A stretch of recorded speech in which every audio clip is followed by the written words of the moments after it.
Awesome. Hey, look, thank you so much for joining us today. Microsoft released Windows 10 on the 29th of July last year. And in January, Microsoft announced that Windows 10 had been installed over 200 million times. My name's Daniel Bobias.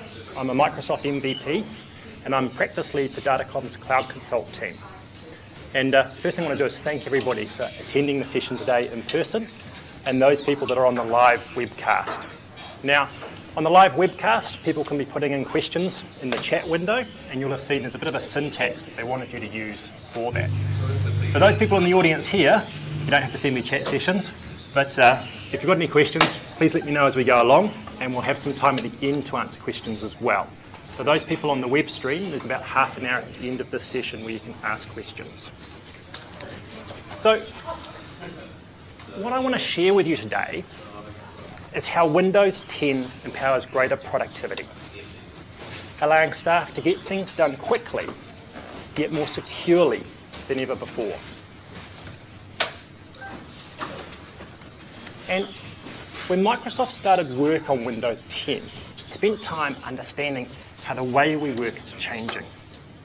And they found that for many of us, work is no longer a location, and that mobility is the defining vector in the evolution of the business world. 56% of us send our first email before we get into the office for the day. 73% of us send our last email after we've left the office for the day. And it's not because we're working shorter hours, right? It's not because we're turning up at 11 o'clock in the morning and leaving at 3. Right? And we're doing this more and more from our own devices. Work is no longer a place, but a collection of experiences that follow us through the devices, apps, and data that are becoming ambient around us. So it's about the mobility of the experience. 37% of us work from 3 or more locations. And over 50% of us do this using 3 or more devices. And we're using more applications as well. 82% of us use more than 7 applications in our day-to-day job. As the experience moves, our data needs to move as well. So, with this in mind, Microsoft set forth to create a new Windows platform aligned to this new way that we're working. Windows 10 runs across a massive range of devices, from headless IoT hardware, phones, tablets, 2-in-1s, laptops, PCs, up to the new Surface, and beyond into the world of holograms. This gives us one converged platform, one management paradigm, and one security model across all of our devices. For staff, it's a familiar and productive experience, regardless of the device that we're using. So that's kind of the setup. Let's jump into a bit of a demo and actually have a look through the Windows 10 UI. Now, I'm aware that there's a lot of people in the room that have used Windows 10, but we do have people on the webcast that haven't, and so we'll go through and just pull out some of these key features. So if I hit escape on my keyboard, I'm just going to drag a chair across. So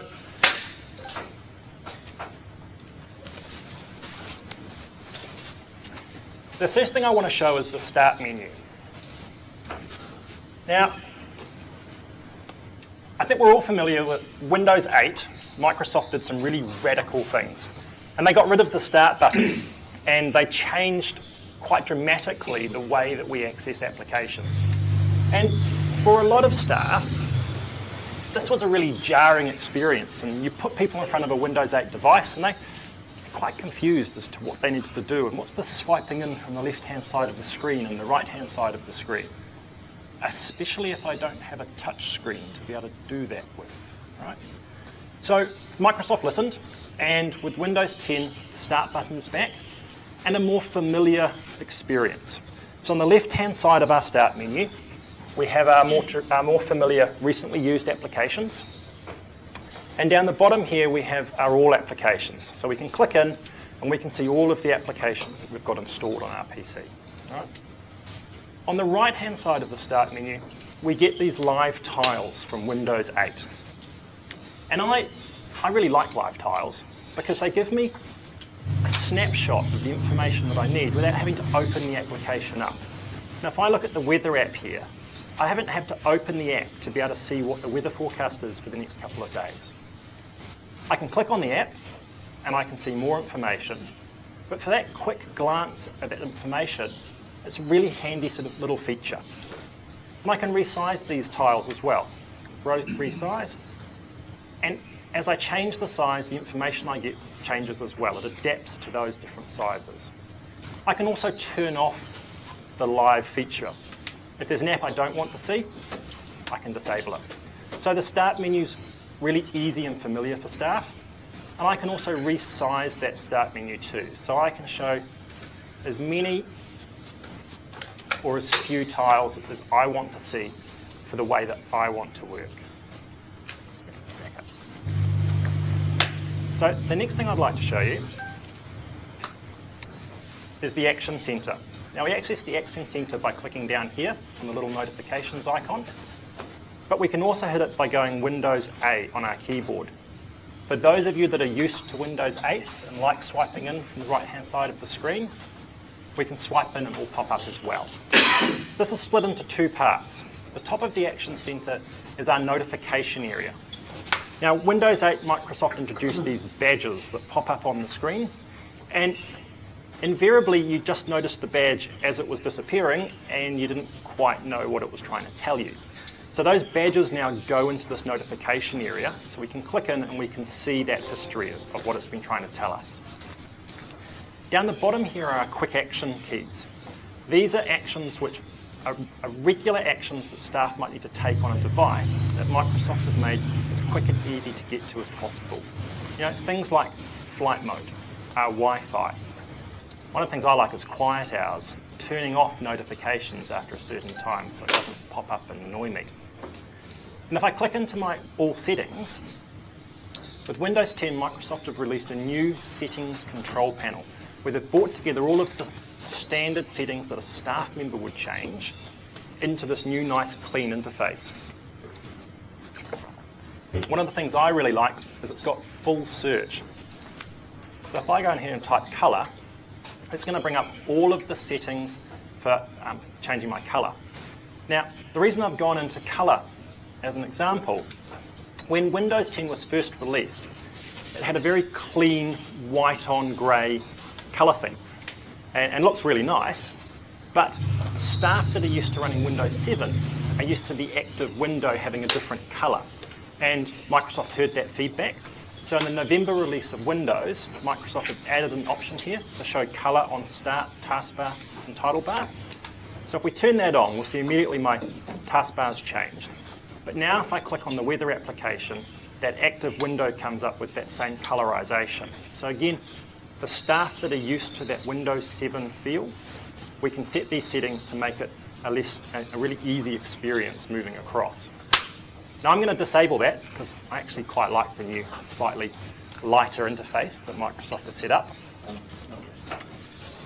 It's important to note as well that all of the shortcut keys and commands from Windows 7 and Windows 8 work on Windows 10. So if I do Alt-Tab, I can tab between my applications. With Windows 10, Microsoft have also introduced what they've called Task View. If I do Windows Tab, I get this exploded out view of the applications that are currently running on this virtual desktop. I say that carefully, this virtual desktop, because with Windows 10, Microsoft have introduced the concept of virtual desktops for grouping applications together. So what I use this for, and I find it really handy, when you've sort of got a workflow that you're working through, or for me, it's working on customer documents. If I'm doing a Visio and I've got a PowerPoint and I've got a Word document, I'll group those windows into their own virtual desktop. And then when I'm working away on those, one, I'm not so distracted by Skype popping up and my business emails popping up. But also I know that when I'm copying and pasting between those applications, my context is only in that customer's data. I'm not worrying about pasting things into the wrong place. And as I go through this demo, I hope I'll show you how I'm using those virtual desktops to provide that separation. Now, it's really easy to move applications between virtual desktops. If I grab the weather app, for instance, I can just drop it down onto that virtual desktop. If I hold my mouse over and just hover, I can see the applications that I have running on my different virtual desktops. And it's also really easy to switch between using shortcut keys. If I go Control, Windows, and then the arrow key, I can easily flick between those desktops. Now, my son really likes that keyboard combination because he likes playing Minecraft on Windows 10. And I was in the kitchen the other day, and I can hear Minecraft music, but he's supposed to be doing his assignment. I'd let him use my PC as well. Went back into the room and I saw the screen flicker, and there's his assignment, but he's not really progressed far beyond where he was. Leave the room, Minecraft music starts again. Sure enough, he'd started Minecraft up on a different virtual desktop, and we've got the keyboard commands. But the joke was on him, because there's another keyboard command very similar, which rotates the screen around. And the third time I came into the room, he managed to rotate the screen around so that Minecraft was showing upside down on the screen, and he couldn't get out of that at all. So he had to fess up to me that he wasn't doing his homework. So let's swap across to this the desktop that I've got here.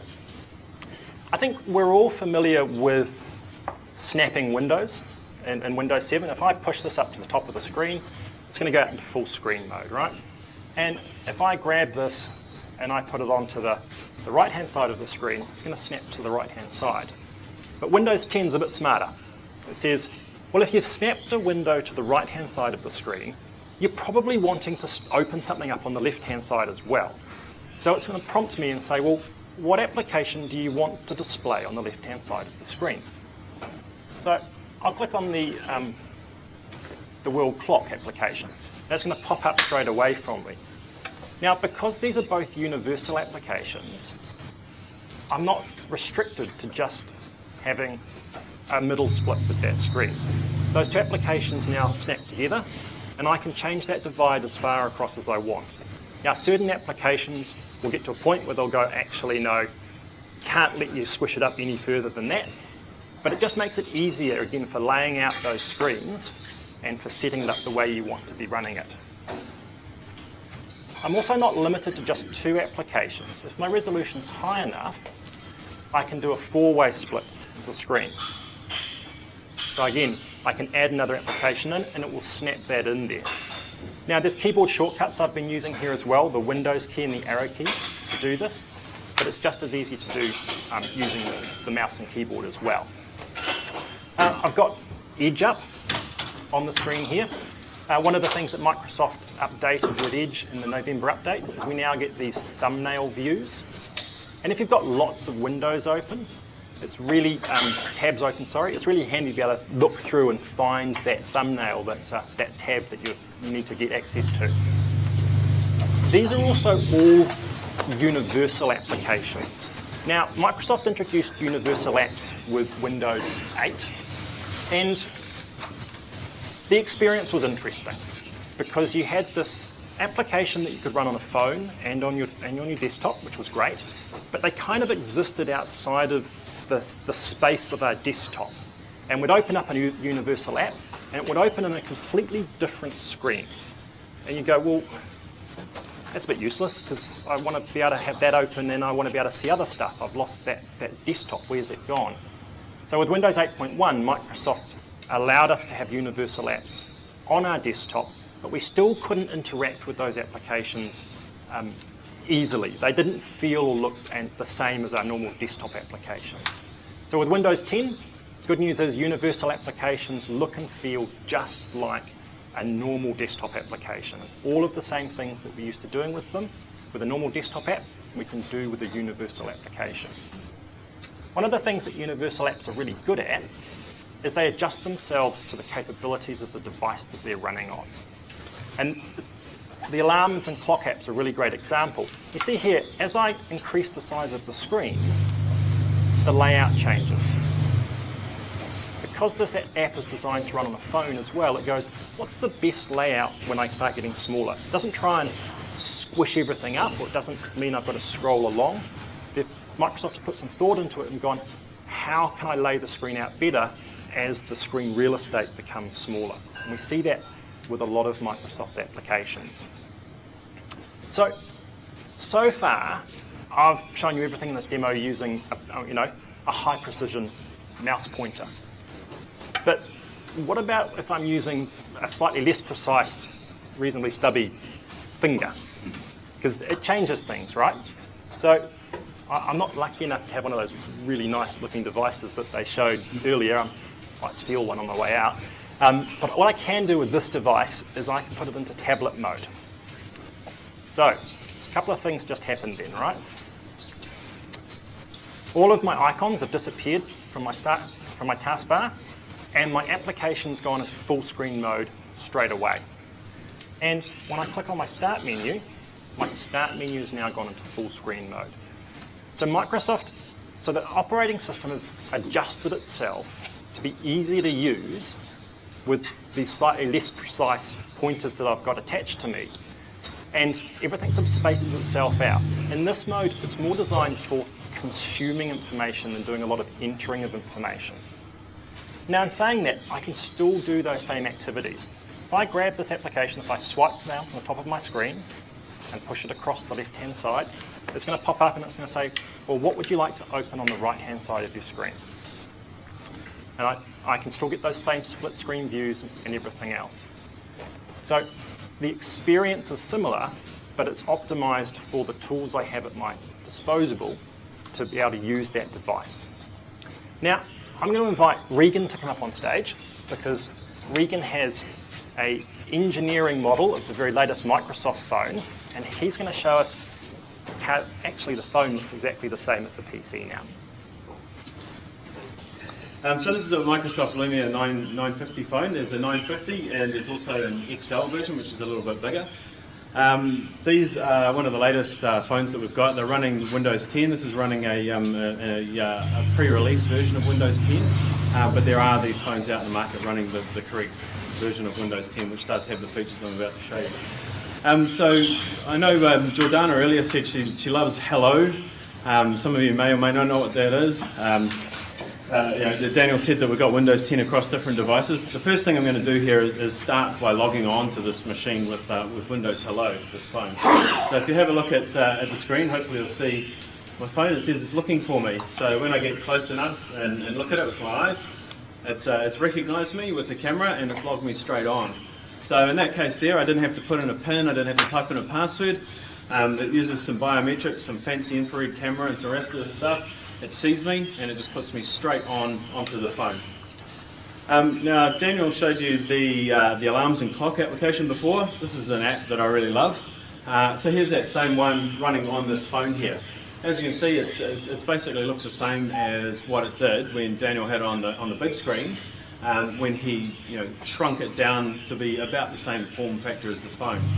So this is the concept that we call Continuum, where we build these applications and they scale to fit the size and the screen of the device that you're currently using on. So if you are moving between Windows 10 on a PC, Windows 10 on a phone, that's really good and really quite useful. While we're on the phone, Daniel asked me to show you something called Cortana as well, and that running on the phone. So I'm just going to hit my search button on the phone. It's going to pop up Cortana, and straight away what you're going to see is it's going to surface some information that it knows about me. Basically, you let Cortana opt in to look at your calendar, track some information about you, and then it becomes your personal assistant. And what you can see on the screen here is it's showing me what's on my calendar coming up straight away. It also tells me that I've got a flight that it's tracking that's leaving in 5 hours and 7 minutes, which is pretty cool. And we can tell Cortana to track a lot of stuff. We can tell it to surface news and relevant news as well. So you can see some news, and there's the weather that we saw on the desktop PC shown on the phone as well. There's a lot of other really cool stuff that you can do with Cortana. One of the things that I'm just going to show, and hopefully the sound and everything will work as well, is okay, Cortana. Whoops. Let's let's start that again. Cortana, where's the nearest supermarket?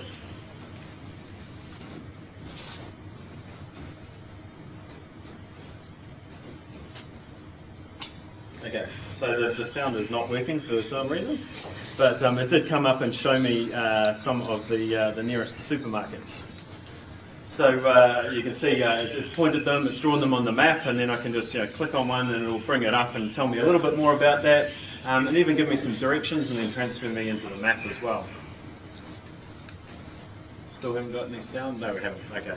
It's all right. She talks quite nicely to you and says, where would you like to go, and some other things as well, but we can't show that from the technical thing.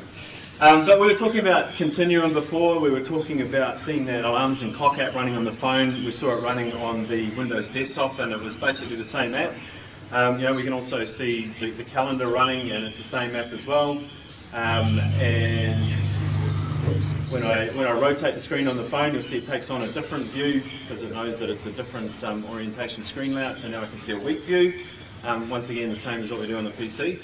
But there's one more really cool thing that we can do around Continuum with the phone. So what I'm going to do now is I'm actually going to take my phone off of here and swap it to something else, which is called a Continuum display dock. And I'm just going to hold that up in the air. It's a little box that you can buy, and you can plug your phone into it. And that basically lets one of these phones connect to a full-size screen and use these applications in Windows at the full screen size. Now, let me... I think this is brilliant, what Regan's about to show us. It's, I think for a long time we've talked about our mobile phones becoming our desktop, and we're actually got something here which is very, very close to that, which is really rather cool. And I see I've got a lift to the airport now because Regan's going to the airport tonight, so it's excellent. Okay, so now what we're seeing is this phone plugged into that dock, and you can see what looks like a normal Windows 10 kind of desktop with a few little changes. You'll notice the icons and things look a little bit different down there, but we do have a start menu. On my phone at the moment, you can also probably see, if you've got really good eyes, you can probably see all my tiles and everything. So what I can do is I can actually use a screen up there and the phone screen at the same time. What I can also do is tap on the phone and get a mouse pad up, and now I've got a touchpad, which, as you'll see my cursor moving around, I can use that as a mouse, and I can go and click on the start menu here, and now you're seeing my start menu. So just like the desktop, there's the weather tile showing what the weather currently is. And once again, there's that alarms and clock application. I'm just going to launch this. And this looks now, not what you saw on the phone screen before, but this is now exactly what you saw when you were looking at it on the PC screen. Daniel just saying before, the phone ultimate desktop potential replacement. You can also run the remote desktop client on this phone connected to a screen. And then work off of a remote terminal server to do your full work. So you don't even necessarily need a laptop in that case. Can you plug a mouse and keyboard into the little box? Very good question. The question was, can you plug a mouse and keyboard into the box? With some luck, this keyboard and mouse here will actually... Oh, look, here we go. So now I'm using the mouse and a wireless keyboard, which is plugged in. It's a USB key, a USB thing on the back of that box. Here's my keyboard. I can do things like Alt-Tab between my applications, start up an application, use my mouse to get there, and then use the keyboard to type in. So basically exactly as though you were using your mouse and keyboard in your computer. Maybe you don't take your computer home, maybe you just plug the phone into a mouse and keyboard and go right from there. So far Finn's not been able to log in as me, but he does try quite often. Now, Microsoft Passport works with Windows Hello to secure our passwords using our biometric data. And with the November update to Windows 10, we can now use Windows Hello with our domain accounts as well. And again, we can build Windows Hello support into our enterprise applications. So our enterprise application can trigger Windows Hello and trigger that biometric-based login for that application. So it makes a really incredibly secure and easy way for staff to authenticate against our enterprise apps. So we've seen how the Windows 10 user interface is incredibly familiar for staff, and it makes it super easy as we use different devices throughout the day. But Windows 10 is more than just a new UI. So let's take a look at some of the enterprise features that Microsoft have built into Windows 10.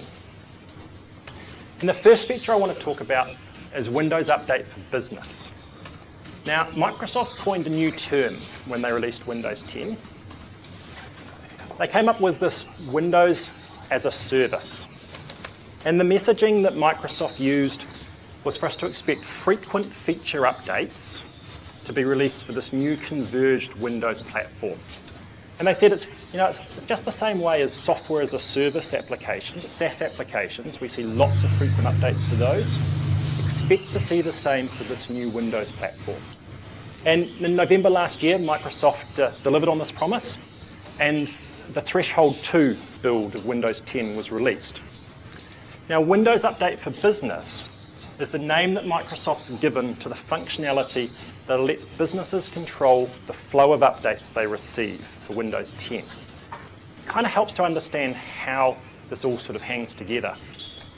So when Microsoft are working on new feature updates, the first thing they do is they release them into engineering builds. And once those new features have reached a certain quality level, they actually get deployed internally at Microsoft. So they get deployed out to tens of thousands of PCs in Microsoft. And again, once they've met certain quality benchmarks, they then get released to what's called the Insider Preview branch of Windows. This is essentially Microsoft's public beta testers. Actually, is there anybody in the room who's a Windows Insider? Cool. Hey, that's actually more than I thought. That's really cool. I was at the very bleeding edge, and I slowly worked my way back to the tell us just before we're releasing new updates build. But it's a really great way to be able to experience all of the new features and participate back into the community as well, I guess. So from here, features are released to what's called the current branch of Windows. This is essentially Windows 10 Home Edition. And there's hundreds of millions of Home Edition devices out there. And only after Microsoft have released feature updates to current branch do they then release it to current branch for business. So, there's quite a few stages that these go through before they get to the business. Current branch for business includes Windows 10 Professional, Enterprise, and Education. And the November update, Threshold 2, added the ability to define what Microsoft have called distribution rings. Now, essentially, these are a way for us to control how quickly updates flow through our organization. The other really key thing that Microsoft released with Threshold 2 was the ability to pause all updates and upgrades.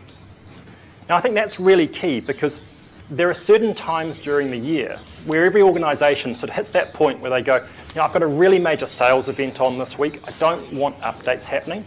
I think especially if you're running the Rugby World Cup or the Winter Olympics, there's probably that week or two where you really don't want your devices updating themselves.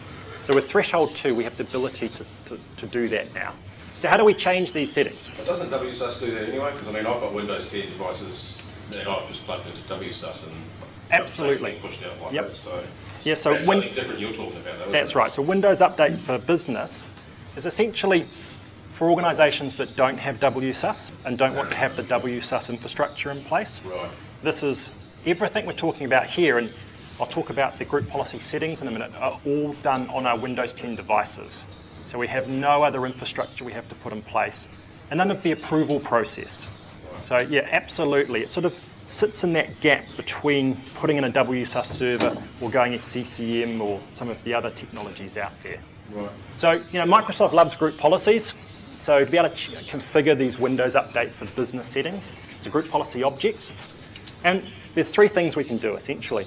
We can say how many months we want to delay upgrades for, how many weeks we want to delay updates for, so upgrades, new functionality, updates, security and fixes, And we can also set the pause in this in here as well. Now, these group policy settings don't affect definition updates. So if we've got Windows Defender, we're not going to pause our Windows Defender updates. They'll come through as soon as they're available. So, Windows Update for Business, essentially how we control the flow of those updates. The next feature I want to talk about is Windows Store for Business. Now, Windows Store for Business was enabled for New Zealand companies 2 or 3 weeks ago, and Microsoft's not made a whole lot of noise about that yet in New Zealand. And what Windows Store for Business allows us to do is it allows us to centrally manage and distribute Windows Store applications to our staff. And we can do that using our Azure AD credentials rather than having to sign up for a Microsoft account or a Microsoft Live ID, as they used to be called. Current version supports free applications in the store, and we can publish our own line of business applications. And it's on Microsoft's roadmap, it's going to be released very shortly actually, to support paid for applications in the store. So we'll be able to purchase a bulk of licenses from the store and then distribute those licenses to our staff using our business store. Now, Microsoft haven't built Windows Store for Business in isolation, so we can actually integrate Windows Store for Business with our MDM platform. And we do that using Azure Active Directory. It's a bit of a theme coming through here around Azure AD, but we'll talk about that in a few slides. When we integrate the two together, our Windows Store will then share inventory information with our MDM platform. So as a staff member downloads an application from the store, it will tell our MDM platform that this application now exists on this device. And the application catalog, which is in our MDM platform, can also be displayed in our Windows Store as well. So we get this really nice linkage between the two. The other integration that Microsoft's done is they've built Device Guard integration into the business store.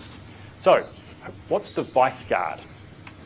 Well, Device Guard's a new feature in Windows 10 and allows organizations to choose which software publishers they trust to run code on their device. So this is similar to AppLocker, whereas AppLocker worked at an executable level, Device Guard looks at the code signing certificate that's used to sign that code. And it only allows applications to run that have been signed with approved code signing certificates. Now, it's all a bit deep, but essentially, Device Guard uses these things called configurable code integrity policies. You've got to love IT mouthfuls, don't you? We're going to call them CCI policies, right? And we use these policies to define the certificates that we trust. Now, these policies are cryptographically signed, and it's really important. We can only replace a CCI policy with a policy which has been signed by the same key. Now that's really critical, because if I'm a local administrator on my device, I go, sweet as, I can just replace that CCI policy and I can run whatever application I want. No. The only way I can replace that CCI policy is to go to the server where I signed that policy on originally and sign a new policy that it gives me those rights to be able to run that application. So it's really important for malware as well. If I've got malware which gets administrative rights, it can't replace the policies that are currently running on my device. Now, Microsoft also integrated into the hardware to be able to achieve this as well. So Device Guard uses a service called, and again, this is a lovely mouthful, Hypervisor Code Integrity Service. And the Hypervisor Code Integrity Service, this uses functionality in the chipset, the virtualization components of the chipset, to essentially block kernel-level code from running that isn't digitally signed and isn't allocating memory safely. So the hardware plays a part in protecting that software stance that we have. So let's have a quick look at Windows Store for Business, just seeing it's so new and seeing how easy it is to be able to put applications into our private store. So let's escape out of this.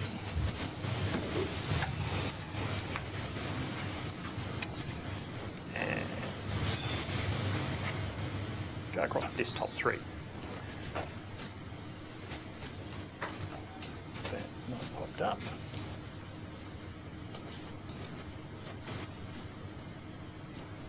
That's better.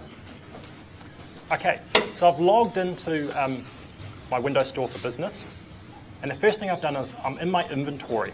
So I can see here the applications that I've added to my private store. And if I click into these applications, I can see who I've allocated it to. My security token hasn't timed out, which is good, so we don't need to go through MFA authentication.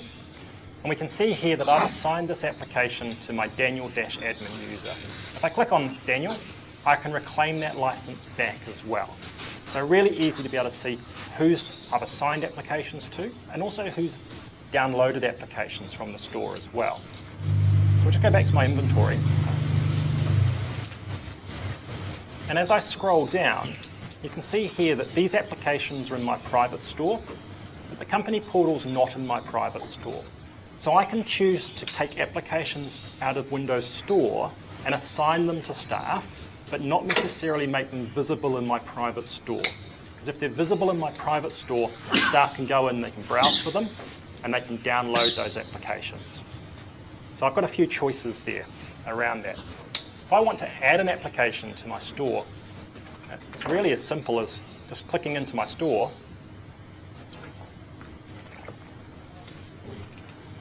and browsing through and selecting the application that I want to add. So let's just choose something, Project Timeline.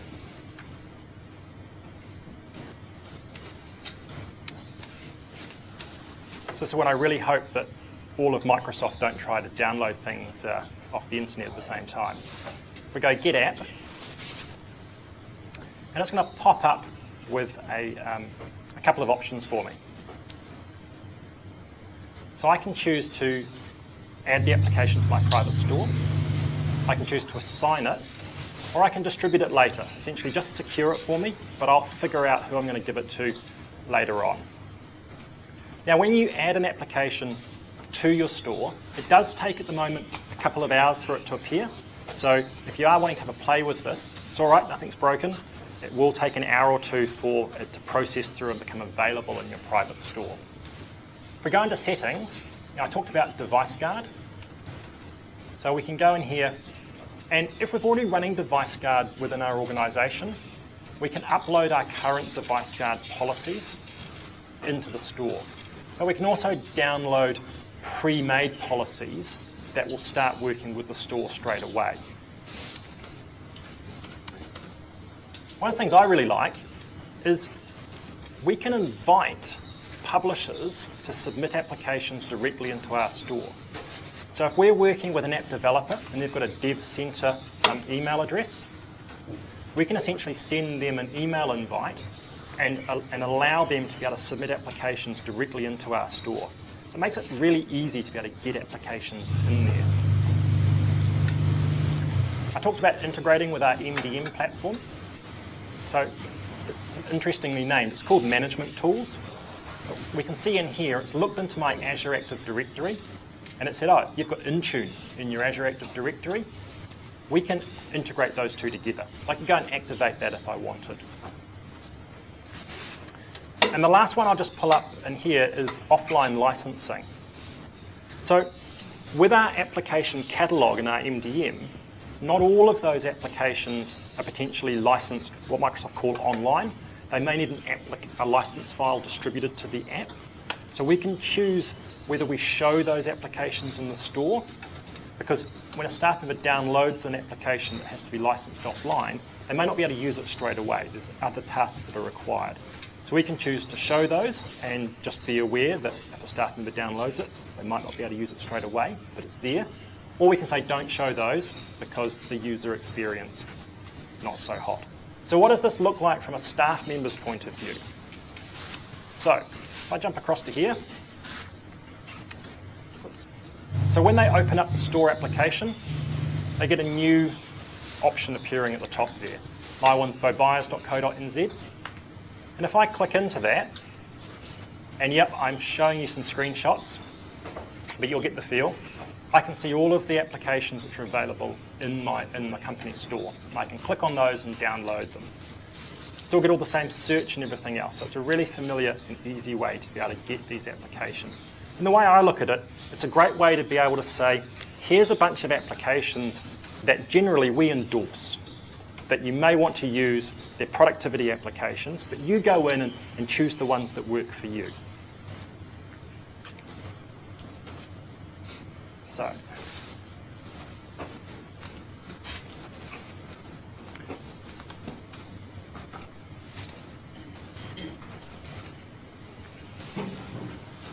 a lot of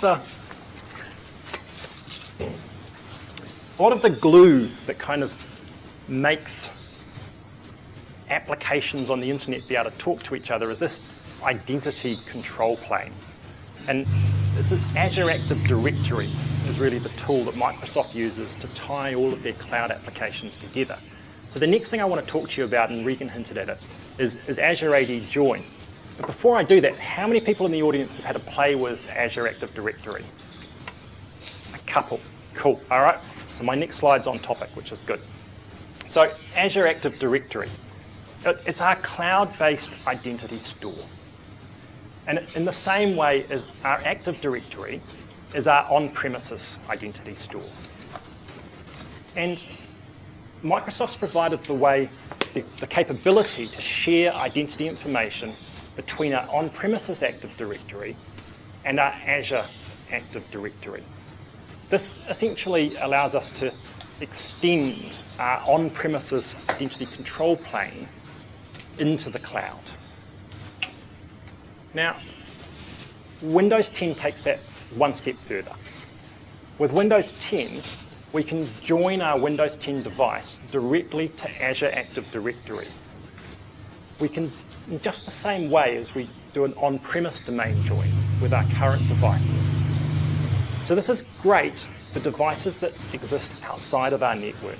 So I think every organization has those devices that sit on the internet, but you've somehow got this sort of management oversight of them, but you don't really, because they never come into the office and they're not inside the borders of your network. So by joining Windows 10 to Azure Active Directory, any of the staff in our Azure Active Directory can log into that device. And when they log into that device, they'll get single sign-on to any of the cloud applications that we've integrated with Azure Active Directory. All that needs to happen is that PC needs to be connected to the internet. And what happens when they log in is essentially Windows 10 reaches up to Azure Active Directory and pulls down the token that's required to be able to authenticate all of the cloud applications as well. So this actually just works, which is one of the really fun parts. What I really like is, as part of our Azure AD Join, we can force the device to be enrolled in our MDM platform. And if that MDM enrollment fails, the Azure AD Join won't go ahead. So again, this extends our management reach beyond the borders of our network out over the internet. So Microsoft have significantly enhanced the MDM capabilities in Windows 10. And now both Windows 10 Phone and desktops can be fully managed using an MDM platform. And Microsoft's pretty unapologetic that MDM is not a replacement for group policy objects. There are thousands of group policy objects. MDM is a different way of approaching this security. One of the key things Microsoft did with the November update for Windows 10 is to introduce MDM support into Windows 10 Home Edition. Now, what happened was Windows 10 was released, a whole lot of enthusiastic people went and bought Windows 10 devices, which were running Home Edition, brought them into the office and said, I'd like to use this as my BYOD device. And the office went, well, we can't manage that because it doesn't have any MDM support. So Microsoft listened, and with the November update, they introduced MDM capabilities into Windows 10 Home Edition. So what does that mean now? It means now we go back to what I said at the start. We now have this one management paradigm and one security model across all of our Windows 10 devices. even those Windows 10 Home Edition devices, which are being used from a BYOD perspective. So the last two features that I want to take you through today, and I'm looking at the clock counting down, are really new. The first one I want to talk about is enterprise state roaming, which has just been announced by Microsoft as being in public preview. Now, essentially, enterprise state roaming provides the ability to be able to roam users' settings between Azure AD joined Windows 10 devices. This is similar to functionality that exists today using Microsoft Live IDs, but enterprise state roaming puts the control back into the organization's hands. Data is automatically encrypted using Azure Rights Management Service before it leaves the device, and it's only stored in the Azure region associated with the country code set up in our Azure Active Directory. Now, that's a lot of gobbledygook, right? What's Microsoft trying to say? When we create an Azure Active Directory, we put a country, and that country is associated with an Azure region. So enterprise state roaming will only store our data in the Azure region that's associated with that country. So in this case, New Zealand, that data will be stored in Australia, and only in Australia. Enterprise administrators can also see which devices staff have synchronized these settings to, and in the future, we'll be able to control which types of settings are synchronized between devices. Now, because this is a really new feature, I just want to show you really quickly how to enable it, but there's a couple of caveats. It's in preview at the moment, so you need to be running an Azure AD Premium license to be able to see the feature. And because it stores the data in the Azure AD region associated with your country, it means that Azure AD region has to have had this functionality turned on. When I tested it 3 days ago, the Australian region hadn't quite been livened up yet. So we can see where we can toggle the switch. Some of you in different regions may be able to enable it. But I want to show you so that in the next 2 or 3 weeks when it comes live, you can turn it on and have a bit of a play. Because for staff, again, those Azure AD joined devices outside of your organization, being able to roam those settings, just makes things much easier for them. So let's click out of here. And let's go back to here. Hopefully this one hasn't timed out. So I've logged into manage.windowsazure.com. So this is the old Azure portal. Everybody should be using the new portal, but we need to check this with an Azure Active Directory, which is only available at the moment in the old portal. So I've gone into configure, and if we scroll down,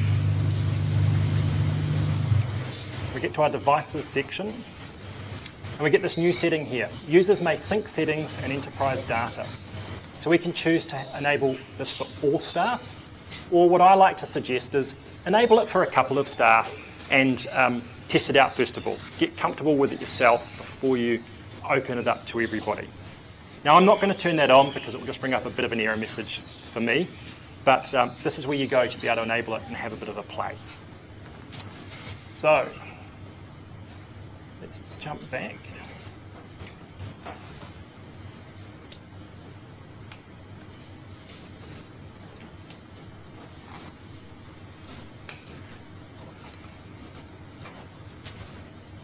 Right, the final feature I want to introduce you to is Enterprise Data Protection.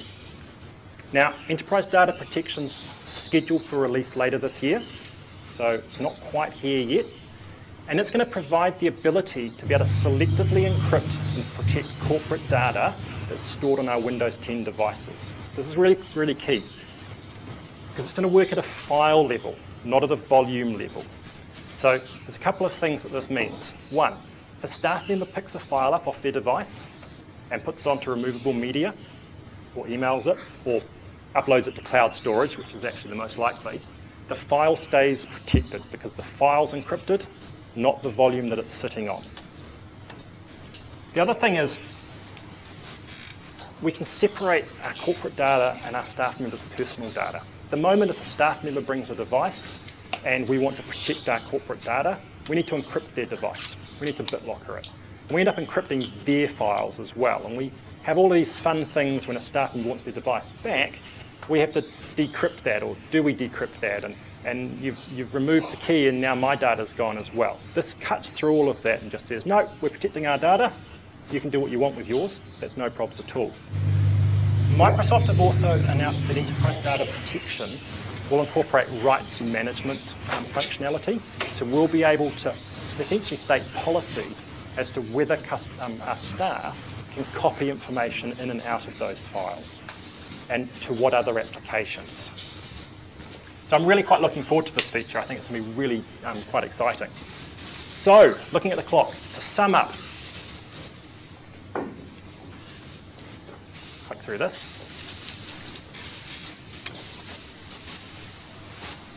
What I've shown you today is how Windows 10 empowers greater productivity with a familiar user experience and features that support the modern way we're working across multiple devices in multiple locations using multiple applications.